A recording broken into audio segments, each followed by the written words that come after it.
영혼을 성장시키는 책 소개방. 오늘은 정서적으로 건강한 리더, Emotionally Healthy Leader라는 책을 요약 정리해 드립니다. 저자는 피터 스카지로이고요. 두란노에서 2015년 초판이 나왔고 지금 가지고 있는 책은 2019년 11월에 나온 8세번입니다. 443페이지고 정가는 18,000원입니다. 저자인 피터 스카지로 소개를 우리 책날개를 통해서 해드립니다. 73개국 이상에서 온 이민자들로 이루어진 다민족 교회인 뉴 라이프 펠로우십 처치 뉴욕 퀸즈에 소재해 있는데 이 교회 설립자이자 인기 강사이며 베스트셀러 작가이다. 26년 동안 뉴 라이프 펠로우십 교회 담임 목사로 사역했으며 자신의 사역을 책과 세미나를 통해 나누며 변화의 바람을 일으키고 있다. 이탈리아계 미국인이자 로마 카톨릭 교도인 아버지와 온갖 미신에 심취한 어머니 사이에서 태어났다.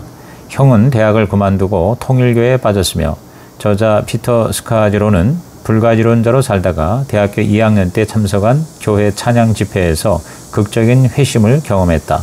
그는 초교파 선교단체인 IVF의 간사로 3년 동안 뉴욕과 뉴저지 전역을 돌아다니며 수많은 대학생들을 하나님께로 인도했다. 이들의 삶이 송두리째 변하는 현장을 목격하면서 지역교회에서도 이런 역사를 도모하려는 열정으로 프린스턴 신학교와 고든 코넬 신학교에 입학했다. IVF 간사로 함께 사역하던 아내 제리를 만나 결혼한 후 인종과 문화, 성차별에 담이 없는 열린 교회를 세우겠다는 비전을 품게 되었다. 그래서 240만 인구의 70% 이상이 이민자인 뉴욕 퀸즈의 다인종 노동자 계층 지역에 교회를 개척하기로 결심했다. 1987년 9월 45명의 교인으로 시작한 뉴 라이프 펠로우십 교회는 개척한 지 6년 만에 영어 예배 출석자가 400명, 스페인어 예배 출석자가 250명에 이르게 되었다. 그런데 1994년 스페인어 사역자가 아무 상의도 없이 200여 명의 교인들을 데리고 나가버리고 비슷한 시기에 사역에만 매달리는 남편을 보다 못한 아내가 교회를 떠나겠다고 충격 선언을 하게 된다. 이를 계기로 그는 사역의 속도를 늦추며 건강한 영성 훈련을 통해 회복되기 시작했다. 그 과정에서 2007년 자신이 정서적으로 건강하지 못한 리더임을 자각하고 8년간의 질문과 신앙적인 위기, 실수, 성공 등을 빠짐없이 기록하게 된다. 리더의 외적 역할이 내적인 삶과 연결될 때만 온전한 리더십이 발휘될 수가 있음을 발견한 그는 이 책에서 리더들에게 깊은 내적 삶을 어떻게 살지, 그리고 그것이 계획과 의사결정, 팀 구축, 건강한 문화 창출, 힘의 사용 같은 외적 삶에 얼만큼 중요한지를 보여준다. 그에 져서 정서적으로 건강한 교회는 2004년 미국 복음주의 출판 협의회 골드 메달리언을 수상한 바 있으며 정서적으로 건강한 영성은 많은 이들을 진정한 삶의 변화로 이끌어내고 있다. 그는 아내와 함께 교회들이 정서적으로 건강한 영성을 갖추도록 돕는 획기적인 사역기관인 EHS, 즉 Emotionally Healthy Spirituality, 즉 정서적으로 건강한 영성이라는 EHS를 세웠다. 그리고 이를 통해 북미뿐 아니라 전 세계를 무대로 활발한 사역을 감당하고 있다. 아내와의 사이에 4딸을 두고 있다. 이 저자는 사역이 나를 삼키다라는 제목의 프롤로그에서 자신의 영적 여정이 4번의 회심으로 이루어졌다고 말한다. 첫째 회심은 불가지론자에서 열정적 크리스찬 리더가 된 것이다. 예수를 영접하고 프린스턴과 고든 코넬 신학교를 졸업한 후 IVF 간사를 거쳐 1987년에 뉴 라이프 교회를 개척했다. 개척한 지 6년 만에 영어 예배자 400명, 스페인어 예배자 250명, 도합 650명이 출석하는 교회가 되었다. 그러나 그의 내면은 평안하지 못했다. 두 번째 회심은 정서적인 소경에서 정서적인 건강으로의 변화였다. 겉은 화려했지만 속은 비참했다. 하나님 안에서 참 만족을 누리지 못하고 질투와 시기심으로 괴로웠다. 분열을 조장하는 부목사를 미워하고 분노했다. 그런데 갑자기 눈먼 자라는 사실을 깨달으면서 행동이 아닌 존재로서의 자아를 발견하게 되었다. 정서적인 미성숙에서 영적인 성숙으로 나가게 되었다. 사랑하는 일이 가장 중요한 사역임을 알게 된 것이다. 세 번째 회심은 바쁜 활동에서 느린 영성으로의 회심이다. 예수님을 위한 활동에서 예수님과 함께하는 관상 영성으로 진입한 것이다. 예수님과 함께하기 위해 속도를 늦추는 영성인 것이다. 주님이 주시는 복이 아니라 그분 자체를 갈망하는 법을 배웠다. 내조하시는 하나님과 초월하시는 하나님의 역사가 함께 나타난 것이다. 마지막 네 번째 회심은 취사 선택에서 온전한 리더십으로 바뀐 것이다. 무엇보다 정서적으로 건강한 영성, 즉 Emotionally Healthy Spirituality, EHS의 원리를 모든 삶과 사역의 영역에 적용한 것이다. 힘들고 부담스러운 일들을 무시하거나 방치하던 태도에서 아무리 고통스럽더라도 진실을 인정하고 어떤 대가가 따르더라도 책임과 사명을 주도적으로 감당하는 리더십으로 바뀌기 시작한 것이다. 고생을 각오하면 누구나 변화될 수 있다. 리더십에 관한 진실을 깨닫고 절박감을 느끼되 절망하지 않으면 된다. 노력과 인내, 겸손과 변화의 의지를 가지고 자신을 완전히 드러내야 한다. 하나님의 변화시키는 손길에 자신을 맡기는 것이다. 먼저 우리 자신이 표면 아래서 근본적인 변화를 경험해야 한다. 이 책은 그러한 여행을 위한 로드맵이 될 것이다. 먼저는 내적 삶에 그리고 외적 삶에 초점을 맞추어 보자. 제1부 나의 리더십은 괜찮은가? 제1장 리더 자기 최면에서 깨어나다. 정서적으로 건강하지 못한 리더는 정서적 영적으로 계속해서 부족한 상태를 유지하는 사람이다. 정서적 성숙함이 부족하다. 그리고 하나님을 위한 일의 현재 페이스를 유지할 만큼 하나님과 함께하는 시간이 충분하지 못하다. 그들은 남들이 자기를 어떻게 여기는지를 제대로 알지 못한다. 남들의 감정과 시각 속으로 깊이 들어가는 능력과 기술이 부족하다. 그런 미성숙은 그들이 이끄는 팀과 하는 모든 일에 영향을 미친다. 그들은 하나님에게서 받는 것보다 하나님을 위해서 주는 것이 더 많기 때문에 영적 결핍에 처한다. 그 결과 난림공사로 사역의 건물을 짓게 된다. 바울이 고린도서 3장에서 말한 것처럼 금은 보석이 아닌 나무나 풀 혹은 지푸라기로 만족한다. 그들은 남들이 반대하는 말을 견디지 못한다. 자신과 다른 스타일의 사람들을 무의식적으로 밀어낸다. 대립을 피하려는 경향이 강해서 해야 할 말을 미룬다. 자기가 관여하지 않아도 문제가 해결되기만을 바란다. 정서적으로 건강하지 못한 리더는 네 가지 특성이 있다. 첫째, 자기 인식이 낮다. 자신의 내적 문제와 괴로운 감정을 무시하며 그것을 통해 말씀하시는 하나님의 음성을 듣지 못한다. 그리고 자신이 리더로서 책임진 사람들에게 미치는 감정적 영향을 인식하지 못한다. 둘째, 사역을 결혼 생활이나 싱글 생활보다 더 중시한다. 가정을 통해 예수님의 사랑을 세상에 보여줄 수 있다는 것을 모른다. 결혼이나 싱글 생활을 리더십과 예수님과의 관계와 분리시켜서 생각한다. 그 결과 풍요롭고 온전한 삶을 가꾸는 데에 무관심하다. 오로지 사역에만 집중하는 나머지 가정과 본인의 삶이 골막한다는 것을 의식하지 못한다. 셋째, 하나님을 위한 일을 감당할 수 없을 만큼 많이 한다. 스스로를 너무 혹사시키는 것이다. 속도를 늦추는 리더십이나 영성은 생각할 수 없다. 침묵과 고독의 시간은 사치일 뿐이다. 예수님과 깊은 관계를 가꾸는 일은 별로 없다. 그 결과 삶과 리더십이 분열과 고갈 상태에 빠져 있다. 넷째, 일과 안식의 리듬이 부족하다. 24시간 동안 모든 일을 중지하고 쉬면서 하나님의 선물을 즐기는 안식일이 없다. 안식일을 율법주의나 선택사항으로 여긴다. 성경적인 안식일과 단순한 휴일을 혼동한다. 먼저 모든 일을 마쳐 쉴 권리를 얻어야 된다고 생각한다.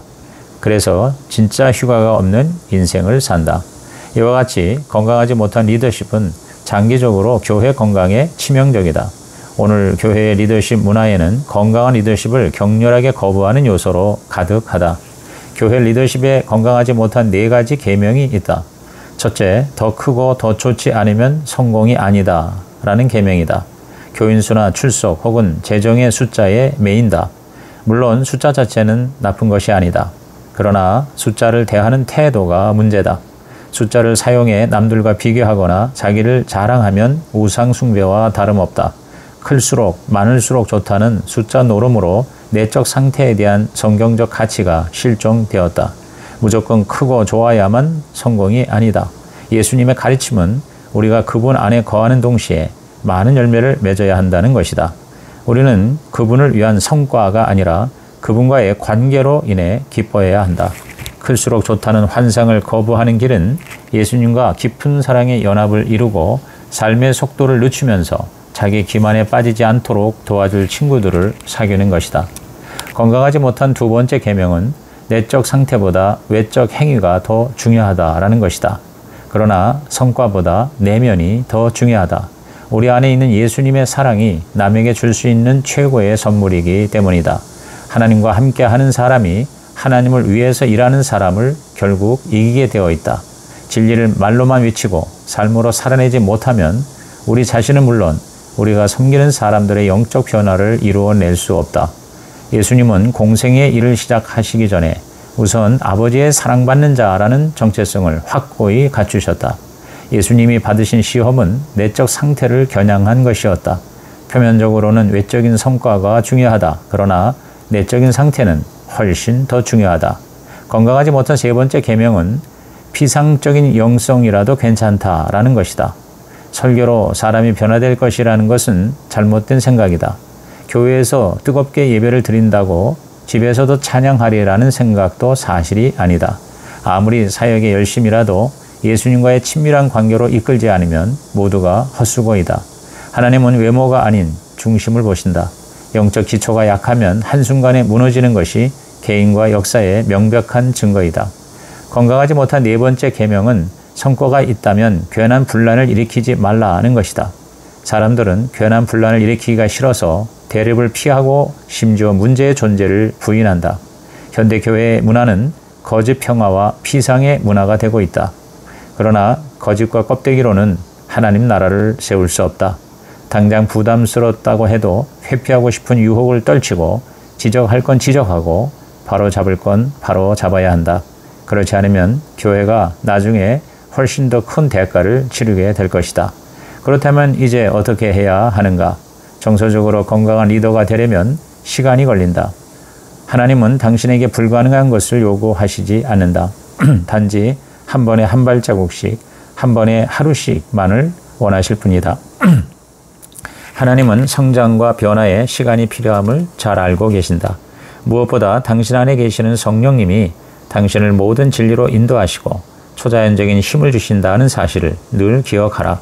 사람으로서는 할 수 없으되 하나님으로서는 다 하실 수가 있으시다.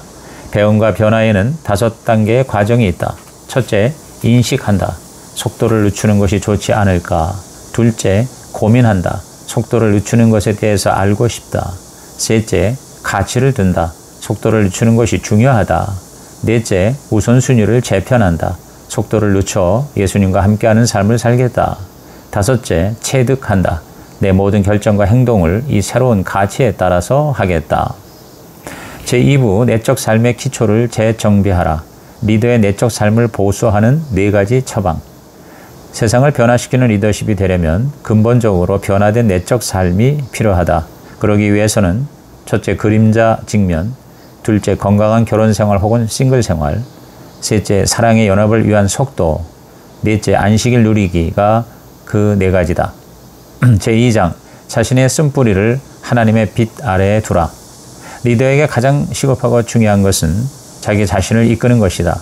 그것이 어려운 이유는 자기 내면에서 무시하거나 망각하거나 부인하고 싶은 모습을 직면해야 하기 때문이다. 그것을 우리는 그림자라고 부른다. 그림자란 길들이지 않는 감정들, 순수하지 않은 동기와 생각들의 집합이다. 그림자는 위험하고 무질서하며 마치 의식의 빛이 자신의 생명을 앗아가리라도 할 것처럼 숨어 있다. 스티븐슨의 소설 지킬 박사와 하이드에서 나오는 개념과 비슷한 것이다. 우리 내면에는 긴장과 모순이 혼합되어 있다. 그림자가 당신의 전부가 아니라는 말이다. 그림자를 무시하는 것도 위험하지만 그림자가 자신의 전부라는 거짓말에 넘어가는 것도 치명적이다. 자신의 그림자를 직면하는 것은 여간 두려운 일이 아니다. 그렇다고 그림자를 무시하면 엄청난 대가를 치르게 된다. 첫째, 그림자는 우리의 장점을 훼손시킨다. 둘째, 그림자는 남들을 제대로 섬기지 못하게 만든다. 셋째, 그림자는 남들의 그림자를 보지 못하게 한다. 특정한 사람들을 이상화하게 되고 질투심과 열등감 때문에 건강한 인간관계를 가지지 못한다. 우리의 믿음만으로는 이러한 그림자를 치료하지 못한다. 무시하지 말고 직면해야 한다. 그림자를 직면하기로 선택했을 때 따르는 선물들이 있다. 그림자의 숨은 힘을 부술 수 있고 그림자의 숨은 보화를 발견할 수 있다. 하나님은 흑암 중의 보화와 은밀한 곳에 숨은 재물을 주신다. 이 약속은 어두운 그림자 속으로 들어가 그 그림자를 하나님의 도구로 내놓는 자들에게 주시는 약속이다. 바울은 가시라는 그림자 때문에 위대한 사도가 되었다. 링컨은 고난과 약점이라는 그림자 때문에 위대한 대통령이 되었다. 그림자에 관해서는 오직 두 가지 선택 사항밖에 없다. 더 이상 물러날 곳이 없어 마지못해 인정해야 할 때까지 자신의 그림자를 무시할 것인가? 아니면 적극적으로 다가가 그림자의 원인들을 과감히 들여다볼 것인가? 그림자를 직면하기 위한 네 가지 방법이 있다. 첫째, 자신의 감정을 규정함으로써 길들이라. 감정을 규정하는 법을 배우면 뇌와 세포에 강력한 변화가 일어난다. 우리는 감정을 무시하거나 부인하지 말아야 한다. 예수님도 자신의 분노와 슬픔을 부정하지 않으셨다. 시편의 3분의 2는 탄식과 불평의 내용이다. 감정 연습을 통해 상한 감정을 조절할 때 해방과 평안을 느낄 수가 있다. 그림자를 직면하는 두 번째 방법은 가계도를 사용하여 과거의 악 영향을 찾아내는 것이다. 예수님이 우리 마음속에 있어도 뼛속에는 조상이 살고 있다. 조상부터 내려오는 어두운 그림자를 찾아내야 한다. 세 번째로 윗대에서 내려온 부정적인 대본을 찾아내야 한다. 부정적인 대본이란 가문에 깊이 뿌리를 내린 과거의 메시지를 말한다. 이 메시지는 우리의 의식적, 무의식적 행동에 영향을 끼친다. 마지막 방법은 믿을 만한 사람들에게 피드백을 구하는 것이다. 혼자 고민하지 말고 사람들과 토론하고 그 대본을 찢어버리고 하나님이 말씀하시는 새 대본을 써내려가는 것이다. 이와 같이 그림자를 직면하는 네 가지 방법을 늘 기억하고 끝까지 시도하라. 자신의 감정을 규정함으로써 길들이라. 가계도를 사용하여 어두운 과거의 영향을 찾아내라. 윗대에서 내려온 부정적인 대본을 찾아내라. 믿을 만한 사람들에게 피드백을 구하라. 가장 중요한 것은 그 과정 내내 예수님께 가까이 붙어 있는 것이다. 주님이 내내 우리를 든든히 붙잡아 주실 것이다. 그림자를 무시하지 않고 직면하기로 선택하는 것은 곧 예수님을 따라 십자가로 가는 것이다. 제3장 사역과 가정을 단절시켜 보지 말라. 리더십은 결혼생활 혹은 싱글 생활과 통합되어야 한다. 우리와 하나님과의 관계를 설명하는 가장 강력한 비유는 결혼의 비유다. 우리가 예수님을 믿는 것은 그와 결혼하는 것과 같다. 결혼과 함께 독신도 하나의 소명이다. 독신은 평생 독신으로 살겠다는 서약을 통한 독신과 독신으로 사는 동안에는 성적으로 급력하겠다는 헌신을 통한 독신이 있다. 건강한 결혼 생활을 바탕으로 리더십을 발휘하고 싶다면 리더십이 아니라 결혼 생활이 우리의 첫 번째 야망이요, 첫 번째 열정이며 가장 크게 울리는 복음의 메시지가 되어야 한다. 결혼은 우리의 첫 번째 야망이다. 야망이란 뭔가를 이루고자 하는 강한 욕구다. 결혼한 크리스찬 리더들의 첫 번째 야망은 사역에서 배우자를 열정적으로 사랑하는 것으로 바뀌어야 한다. 사랑이 넘칠 때 강력한 리더십을 발휘할 수 있다. 배우자에게 중요한 것을 자신도 중요하게 여겨야 한다. 결혼 생활이 가장 중요한 사역이다. 결혼 생활이 우리의 첫 번째 열정이 되어야 한다. 그러기 위해서는 교회 안에서 가장 금실이 좋은 부부가 되어야 한다. 하나님은 우리를 불같이 사랑하신다.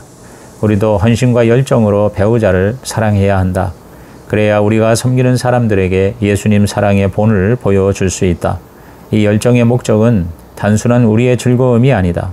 세상을 향한 하나님의 열정적인 사랑을 보여주는 것이다. 열정을 놓고 기도하고 열정을 유지하는 일을 영적 훈련으로 삼고 서로를 칭찬해야 한다. 마지막으로 결혼 생활은 가장 크게 울려 퍼지는 복음의 메시지다. 결혼은 표적과 기사다. 예수님은 가나의 혼인잔치에서 물을 변하여 포도주로 변화시키셨다. 부부의 사랑은 하나님이 세상을 완전하게, 신실하게, 아낌없이 생산적으로 사랑하시는 것을 드러낸다. 이 땅에서의 결혼은 우리가 신랑이신 그리스도와 완벽히 연합할 영원한 결혼을 가리킨다. 나는 남편으로서 아내에게 육신을 입은 하나님이 되어주라 하는 하나님의 소명을 가진 자다. 아내에게 깊은 사랑을 받다 보니 내 사역으로 사람들에게 인정받으려는 욕구가 거의 사라졌다. 내 삶의 우선순위가 완전히 달라진 것이다. 부부 사랑은 그리스도 사랑의 표지이다. 가정에 투자하는 것은 교회를 위한 내 리더십의 격가지가 아니라 알맹이다. 결혼과 마찬가지로 건강한 싱글 생활을 바탕으로 리더십을 발휘할 수 있다. 결혼이 소명인 것처럼 싱글 라이프도 소명이다. 건강한 싱글 생활을 바탕으로 리더십을 발휘하려면 세 가지가 반드시 필요하다. 첫째, 하나님이 당신을 어떤 종류의 싱글로 부르셨는지 알고 받아들여야 한다. 둘째, 리더십이 아닌 건강한 싱글 생활을 첫 번째 야망으로 삼아야 한다. 셋째, 싱글 생활이 가장 크게 울려 퍼지는 복음의 메시지가 되어야 한다. 첫째, 하나님이 당신을 어떤 종류의 싱글로 부르셨는지를 알아야 한다. 서약을 통한 독신인가 아니면 헌신을 통한 싱글인가? 독신의 개념을 처음 인정하신 분은 다름 아닌 예수님이시다.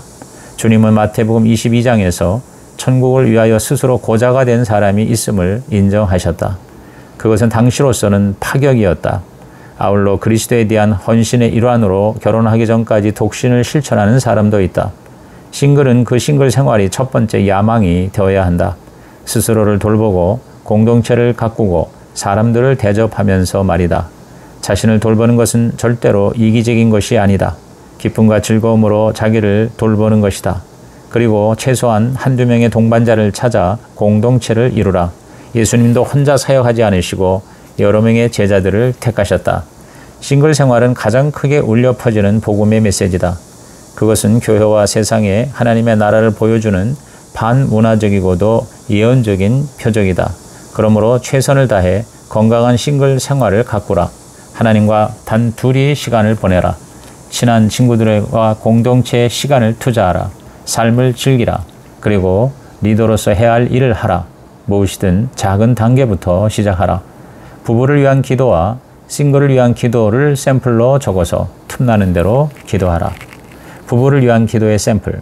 주님, 당신의 사랑을 보여주는 산 표적이 되라는 부르심에 기꺼이 응답할 수 있는 힘을 주십시오. 나의 배우자를 향한 제 사랑이 그 배우자를 향한 주님의 사랑처럼 열정적이고 영원하고 친밀하고 무조건적이고 생명을 주는 사랑이 되게 해 주십시오. 주님이 내 아내 혹은 내 남편과 늘 함께 계시듯 저도 늘 내 아내 혹은 내 남편과 친밀히 동행하게 해 주십시오.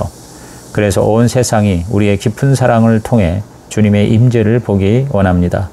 우리 두 사람이 그리스도의 몸 안에서 당신과 가까이 동행하게 도와주십시오. 그리고 계속해서 당신의 사랑으로 우리의 사랑을 살찌워 주십시오. 예수님의 이름으로 기도드립니다. 아멘. 싱글을 위한 기도의 샘플. 주님, 당신의 사랑을 보여주는 산 표적이다라는 부르심에 기꺼이 응답할 수 있는 힘을 주십시오. 남들을 향한 제 사랑이 저를 향한 주님의 사랑처럼 신실하고 무조건적이고 생명을 주는 사랑이 되게 해 주십시오. 주님이 저와 늘 함께 계시듯 저도 늘 남들과 친밀히 동행하게 해 주십시오. 그래서 온 세상이 남들을 향한 저의 깊은 사랑을 통해 주님의 임재를 보기 원합니다. 제가 그리스도의 몸 안에서 주님과 가까이 동행하게 도와주십시오. 그리고 계속해서 주님의 사랑으로 제 사랑을 살찌워 주십시오. 예수님의 이름으로 기도드립니다. 아멘. 제4장 그분과 하나 되는 것이 더 중요하다. 인간의 재능과 경험만으로도 교회나 조직을 키우는 것은 얼마든지 가능하다. 예수님을 생각하거나 의지하지 않고도 얼마든지 사역을 확장할 수 있다. 스스로 실천하지도 못하는 진리를 과감하게 선포할 수도 있다. 그리고 성공을 거두기만 하면 우리의 개인적인 삶이 썩어가든 말든 아무도 눈치채지 못하거나 문제 삼지 않는다. 그러나 주님은 경고하셨다. 마태복음 7장에서 주님의 이름을 부른다고 다 천국에 들어가거나 주의 이름으로 귀신을 쫓아내고 권능을 행했다고 주님을 아는 관계가 아닐 수 있다고 하신 것이다. 내가 너희를 도무지 알지 못한다고 하셨다. 여기 알다라는 단어는 친밀하고도 개인적인 알매 관계를 의미한다. 그리스도께서 우리를 모른다면 그 모든 것은 아무런 소용이 없다. 정말 중요한 것은 항복을 통한 예수님과의 깊은 연합에서 나오는 참된 열매뿐이다. 사랑의 연합은 항복의 행위다. 하나님께 우리의 전부를 열어드리는 것이다. 우리가 무엇을 하는지도 중요하지만 우리가 어떠한 상태인지가 훨씬 더 중요하다. 하나님과 함께 하지 않은 채로 하나님을 위해 일하는 사람들이 얼마나 많은지 모른다. 하나님의 아가페 사랑은 사탄이 모방할 수 없는 유일한 것이다. 이 아가페 사랑은 오직 하나님과 사랑의 연합을 이룬 사람의 삶 속에서만 나타난다. 하나님과 사랑의 연합을 이루려면 시간이 필요하다. 그런데 역설적으로 우리는 하나님을 섬기는데 너무 바빠서 도무지 그분을 만날 시간이 없다. 그래서 하나님과의 관계를 건너뛴다. 그 과정에서 사랑보다 리더십을 중시하기 시작한다.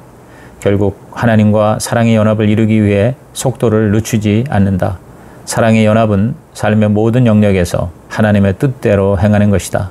예수님 안에 내가, 내 안에 예수님이 거하시는 것이다. 초점은 행동이 아니라 하나님과 사랑의 연합이다. 우리가 속도를 늦추지 않은 결과는 참담하다. 우리의 방식대로 하나님의 일을 하다간 반드시 혹독한 대가를 치른다. 모세가 평생을 고생하고도 가나안에 들어가지 못한 이유가 하나님의 타이밍에 하나님의 뜻을 행하지 않았기 때문이다. 자기 멋대로 바위를 쳐서 약속의 땅을 놓친 것이다. 빛의 속도로 살다가는 영혼이 일그러질 뿐이다. 하나님의 말씀을 나의 마음과 삶에서 진정 나의 말씀으로 소화시킬 만한 시간이 없기 때문이다. 하나님과의 시간을 무시하면 반드시 장기적인 대가를 치른다. 예수님은 아버지를 만날 시간을 따로 떼어 놓으셨다. 예수님에게 아버지와의 관계라는 기초가 절실히 필요했다면 우리는 말할 것도 없다. 우리는 완전히 새로운 개념의 리더십을 중심으로 삶을 재배치해야 한다. 사랑의 연합을 이루기 위해 속도를 늦추는 것은 무엇을 의미하는가? 첫째, 하나님을 만날 당신의 광야를 찾는 것이다. 광야는 영적 준비와 정화 그리고 변화의 장소이다. 모세, 엘리야, 세례 요한, 바울, 예수님이 다 광야를 거쳤다. 우리도 나만의 광야를 찾아야 한다. 그 광야에서 하나님께 사랑의 항복을 해야 한다. 하나님을 위한 활동 이전에 하나님과 함께하는 상태를 먼저 가져야 한다. 하나님과의 강한 연합이 기초를 이루지 않은 채로 하나님을 위한다는 명목으로 모든 기회를 맹목적으로 잡으려고 하다가는 파멸의 길을 걸을 수밖에 없다. 둘째로 인간의 한계를 받아들이고 삶의 규칙을 정해야 한다. 삶의 규칙을 정하면 자신이 해오던 영적 훈련들을 하나의 구조로 정리하여 하나님께 관심을 집중할 수 있다. 기도, 쉼, 관계의 리듬을 타면서 일을 하게 된다. 삶의 규칙을 세울 때 두 가지 함정을 피하라.